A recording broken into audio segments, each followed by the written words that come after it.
My dear brothers and sisters, it was the French academician of literature, Georges Leclerc Louis de Buffon, who coined the phrase, "The style is the man himself." Meaning one's chosen style reflects one's essential personal characteristics.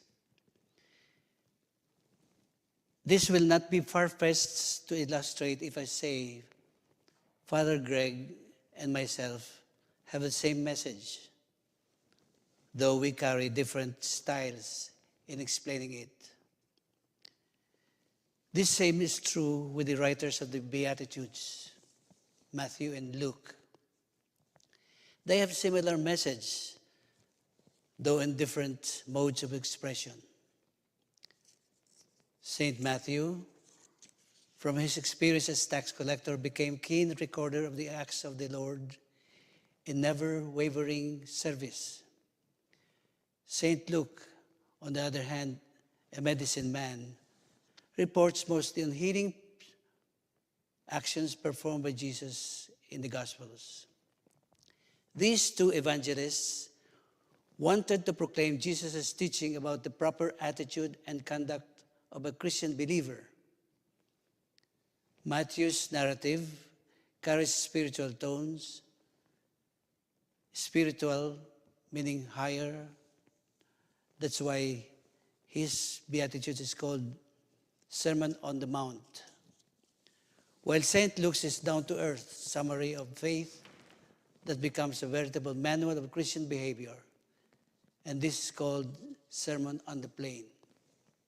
Yes, my dear friends, one message of joy in two ways of description. For this second week of your efforts to grow deeper in the faith, like the fishermen invited by Christ to go into deeper waters for a catch, let us just focus on the presentation of the supreme blessedness as written by St. Luke. We quoted earlier, this style is the man himself.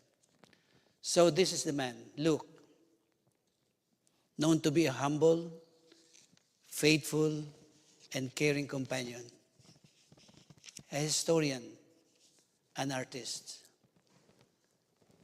These characteristic traits are easily visible in the Lucan Gospel, much recognizable in its composition of the Beatitudes, which is our Gospel this Sunday. First of all, the Beatitudes are not doctrinal pronouncements of Christ. They are his friendly interjections in Hebrew dialect or local Aramaic, not in Greek, as telling the disciples gathered around him, his friends, "Oh, the blessedness of one among you who has done this, who has done that." And according to Luke, there are two distinct sources of that blessedness. One, the real and economic social condition of humanity, which is the bliss of the destitute. Second, the actual rejection by people near you, the bliss of the brokenhearted. Don't worry, be happy. Because if you're one in these two situations, all of this will be reversed here and now, not henceafter, not in nebulous future. It will be changed right away with your gracious acceptance of adverse circumstance and with compassionate love of clear and present adversaries.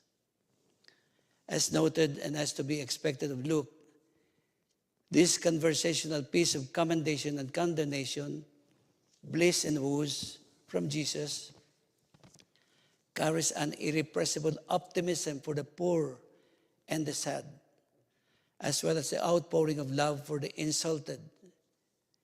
It has already happened in you, not in the pious hope of what shall be,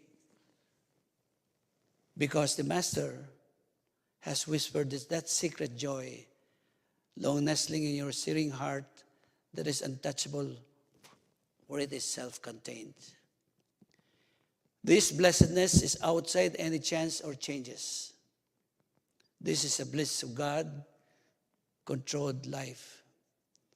The bliss of a starving spirit, the bliss of perfect sympathy. Your good deeds are already proof of your goodness. It is the happiness that is the result of listening to and acting on the words of Jesus. It is a blissful feeling of graciousness and compassion. It is the good vibes of loving your neighbor through forgiveness and generosity. We could almost hear Jesus' soft and solemn voice. Oh, the happiness that is in you that walk not in the counsel of the ungodly, which is also found in Psalm 1. So, dear friends, brothers and sisters, at this point I would like to encourage you to look Jesus straight in your mind's eye, because He is speaking to you at your own level ground, not looking up to Him, telling you now, face to face, oh, how happy are you? But do something more. For all you know, half of the word happiness is precisely the archaic Norse language hap. Norse language hap means chance. Human happiness is something which is dependent on chance. We said earlier, something which life may give and which life may destroy. That is the human happiness. The Christian blessedness is completely untouchable and unsaleable. No one, says the Lord, will take your joy from you. John 16:22. Neither sorrow or loss, pain or grief, any of this is powerless to touch that joy which shines through tears and which nothing in life can take away. That is about happiness. About joy, it is composed of 3 letters, J-O-Y. J stands for Jesus. Y stands for you. If there is 0 between Jesus and you, there is joy. And this is my prayer and belief, that your parish and your home, your hearts will be filled with every bliss, every blessedness, every happiness and joy that are with you now and forevermore. Blessed are you.